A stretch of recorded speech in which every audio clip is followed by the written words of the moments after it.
ঐতিহ্যের শৈল্পিক ছোঁয়াই হচ্ছে জামদানি শাড়ি। আপনিও নিয়ে আসতে পারেন আপনার পোশাকে শৈল্পিক ঐতিহ্যের ছোঁয়া। জামদানি শাড়ি হলো বাঙালির সংস্কৃতির সেরা প্রতীক।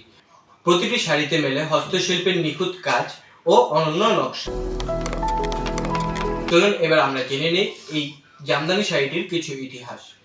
এই জামদানি শাড়িটির উৎপত্তি বহু বছর আগে নারায়ণগঞ্জ জেলার রূপগঞ্জের শীতলক্ষ্যা নদীর পাড়ে। মুঘলদের হাত ধরে জামদানির বুনন কৌশল তার স্বর্ণযুগে পৌঁছায়। এটি বাংলার অন্যতম ঐতিহ্যবাহী হস্তশিল্প হিসেবে বিবেচিত হয়। বর্তমানে শাড়িপ্রেমী বাঙালি নারীর প্রিয় পোশাকের তালিকাগুলোর মধ্যে শীর্ষে রয়েছে এই জামদানি শাড়ি। এছাড়াও বিশ্বের ফ্যাশন সচেতন নারীদের অন্যতম পছন্দের তালিকায় রয়েছে এই জামদানি শাড়িটি।